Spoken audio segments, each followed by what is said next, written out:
మన union minister Dharmendra Pradhan గారు రాజీనామా చేశారు. కొంచెం యాజ్ ఎ ఎడ్యుకేటెడ్ పీపుల్గా కొంచెం రీసెర్చ్ ఓరియంటెడ్ మెథడ్లో దీని గురించి ఆలోచిస్తే ఇది కేవలం ఒక నీట్ లీక్కి సంబంధించిన విషయంగా కనిపించదు. పెద్ద రాజకీయ కుట్రే ఉంది. ధర్మేంద్ర ప్రధాన్ గారు ఒరిస్సాలో జన్మించిన మనిషి. మొదటి నుంచి కూడా ఆర్ఎస్ఎస్ బీజేపీకి చెందిన మనిషి. Well knowledgeable person. ఈయన ఎన్సీఈఆర్టీని ప్రక్షాళన చేశారు. ఏదైతే బ్రిటిషు కాంగ్రెస్ కాలం నాటి పక్షపాత పూరితమైన చరిత్ర అనేది ఉందో దాన్ని సంస్కరించారు. కాంగ్రెస్ పాలనలో ఎంతసేపు బ్రిటిష్ వాళ్ళు చేసిన మంచి, మొఘల్ చక్రవర్తులు మనకు చేసిన మంచి గురించే చెప్పారు. వాటిని ధర్మేంద్ర ప్రధాన్ గారు తొలగించారు.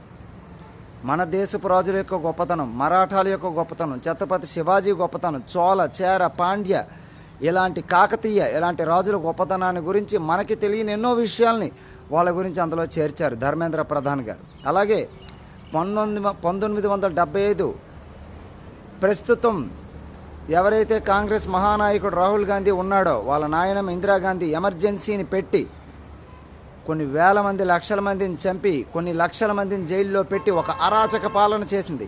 ఆ ఎమర్జెన్సీ గురించి ఈనాటి తరానికి చాలామందికి తెలియవు. వాటి గురించి నిజాలను కూడా చరిత్ర పుస్తకాల్లో, సిబిఎస్ఈ పుస్తకాల్లో ఆయన చేర్చడం జరిగింది.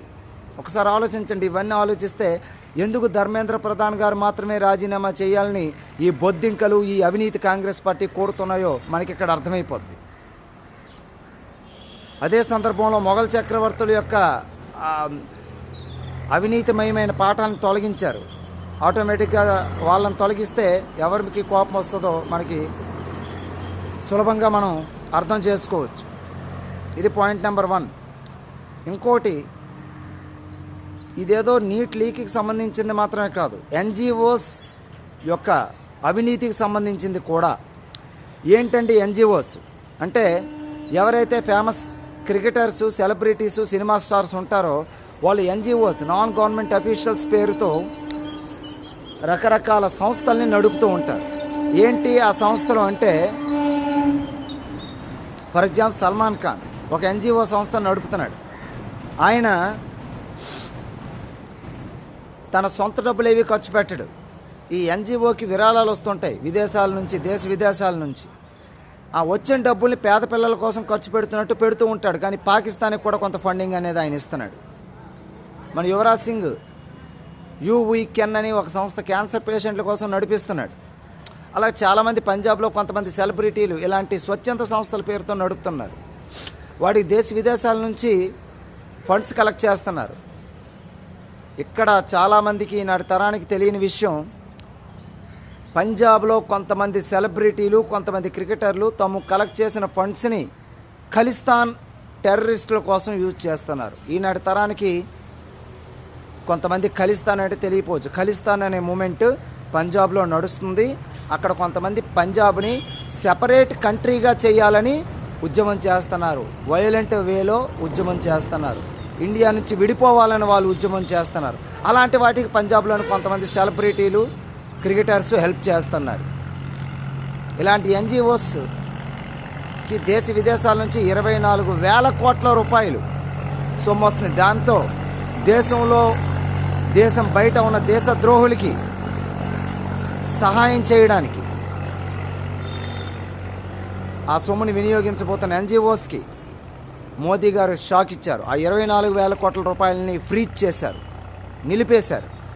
వాళ్ళ కడుపు మంట అది. ఎలా అని చెప్పి గుర్తుపెట్టుకోవాలి. సెలబ్రిటీ అనగానే వాడేదో స్టైల్గా ఉన్నాడు, వాడేదో స్టేజ్ మీద అవార్డు చేసుకుంటున్నాడు, ఏదో పాటకి డ్యాన్స్ చేశాడు, ఏదో ఫోటోలు దిగాడు, దాన్ని బట్టి కాదు. వాడి క్యారెక్టర్ ఉందా లేదా. ఎవరు సెలబ్రిటీస్? మన తల్లిదండ్రులు సెలబ్రిటీస్, మన అన్నదమ్ములు, అక్క చెల్లి మనకు సెలబ్రిటీస్. ఓ భగత్ సింగ్ సెలబ్రిటీ. నిన్న మొన్న కాక్రోచ్ జనతా పార్టీ చూస్తే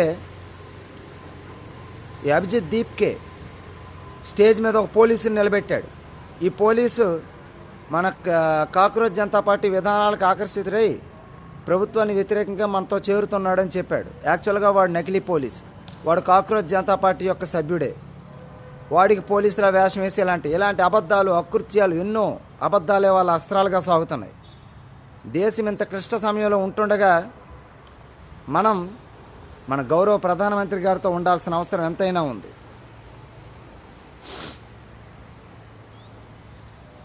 దేశం కోసం ధర్మం కోసం పనిచేస్తున్న మన గౌరవ ప్రధానమంత్రి గారికి, అమిత్ షా గారికి, జేపీ నడ్డా గారికి, అదే సందర్భంలో ధర్మేంద్ర ప్రధాన్ వంటి స్వచ్ఛమైన సత్యమైన దేశభక్తుడికి మనం అండగా నిలవాల్సిన అవసరం ఎంతైనా ఉంది. ఎవడండి వాంగ్చుక్? చైనాలో కమ్యూనిస్టు పార్టీకి తొత్తు ఆ వాంగ్చుక్. ఏదో స్మూత్గా మాట్లాడేసినంత మాత్రాన వాడేం పెద్ద మహానుభావుడు అయిపోడు. వీళ్ళంతా దేశ వ్యతిరేకులు. వీళ్ళు దురదృష్టకరం ఏంటంటే మన హీరోలు హీరోయిన్లు అని చెప్పుకుంటున్న వాళ్ళు కూడా చాలామంది ఈ అవినీతి కాక్రోచ్ జనతా పార్టీకి తొత్తులుగా మారారు. గమనించుకోవాలి అందరూ. ఇంకా అసలైన విషయం, ఈ కాక్రోచ్ జనతా పార్టీకి, కాంగ్రెస్ పార్టీకి చైనా, అమెరికా నుంచి ఫండ్స్ వస్తున్నాయి. అమెరికన్ గూఢచారి సంస్థ CIA ఇండియాలో మోడీ గారిని కూలదోసేస్తే అమెరికా ఆటలు సాగుతాయి, భారతదేశంలో అమెరికన్ వస్తువులు అమ్ముకోవచ్చు, డబ్బు చేసుకోవచ్చు అనే కుళ్ళు కుట్ర ప్లాన్ ఏ రాహుల్ గాంధీని దింపింది. రాహుల్ గాంధీ ఫెయిల్ అయిపోయాడు, ప్రతి ఎలక్షన్లో ఓడిపోతున్నాడు. ప్లాన్ బి అరవింద్ కేజ్రీవాల్ని దింపింది. అరవింద్ కేజ్రీవాల్ కూడా ఓడిపోతున్నాడు ఎలక్షన్స్లో. ప్లాన్ సి అరవింద్ కేజ్రీవాల్ తొత్తు అభిజిత్ దీప్కి అని అతడి అనుచరుల్ని దింపింది. వాళ్ళు అమాయకమైన స్టూడెంట్లని, టీనేజర్స్ని, యంగ్స్టర్స్ని వాళ్ళ ఎమోషన్స్ అని రెచ్చగొట్టి వాడుకుంటున్నారు. ఒక తల్లి తన కొడుకుని ఈ అల్లరిలో పోగొట్టుకొని అభిజిత్ దీప్కే మీద ఇంకు జల్లింది, బ్లూ ఇంక్. అభిజిత్ దీప్కే మద్దతుదారులు ఆవిడ కడుపులో తన్ని ఇష్టం వచ్చినట్టు కొట్టారు. ఆవిడ ఏడ్చుకుంది. ఏరా అభిజిత్ దీప్కే, నీకు మాత్రమే నిరసన వ్యక్తం చేసే హక్కు ఉందా? ఆ తల్లి అలాగ తన నిరసన వ్యక్తం చేసింది కొడుకును పోగొట్టుకున్న బాధలో. అంటే నువ్వు ఏదైనా చేయొచ్చు, రెచ్చగొట్టవచ్చు, ప్రాణాలు తీయొచ్చు, ఆవిడ మాత్రం నిరసన వ్యక్తం చేయకూడదా? గ్రహించాలి యాజ్ ఎడ్యుకేటెడ్ పీపుల్గా. ఇక కాంగ్రెస్ టైంలో జరగలేదా పేపర్ లీక్స్ ఏవి? రాజస్థాన్లో కాంగ్రెస్ గవర్నమెంట్ అశోక్ గెహ్లాట్ ఉన్నప్పుడు పేపర్ లీక్ జరిగింది. పంజాబ్లో కాంగ్రెస్ గవర్నమెంట్ ఉన్నప్పుడు ఫార్మా పేపర్ లీక్ జరిగింది. కేరళలో కమ్యూనిస్టు గవర్నమెంట్ ఉన్నప్పుడు పేపర్ లీక్ జరిగింది. వాటిని గురించి ఎందుకు మాట్లాడు? అయితే ఇప్పుడు నేను సపోర్ట్ చేయట్లేదు. నీట్ పేపర్ విషయంలో జరిగింది తప్పే, కానీ ఎగ్జామ్ కండక్ట్ చేశారు, అందుకు నిందితుల్ని పట్టుకొని జైల్లో పెట్టారు, ఫాస్ట్ ట్రాక్ కోర్టులు ఏర్పాటు చేశారు, చట్టాలను కఠినంగా మార్చారు. పరిస్థితి సొల్యూషన్ అవుతున్నా కూడా ఇంకా అల్లరి చేయడం అనేది అది విద్యార్థుల యొక్క భవిష్యత్తుకే ముప్పు. ఆ ముప్పు ఇప్పుడు తెలియదు, ఏజ్ బార్ అయిపోయిన తర్వాత తెలుస్తుంది. ఆలోచించాలి. ఈ కష్ట సమయంలో మనం అందరం దేశ ప్రధానమంత్రికి, బీజేపీ పార్టీకి అండగా ఉండాలి.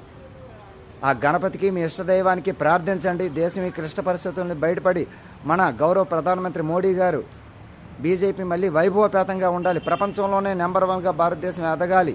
మన సనాతన హిందూ ధర్మం వర్ధిల్లాలని కోరుకుందాం. జై శ్రీరామ్, జై హనుమాన్.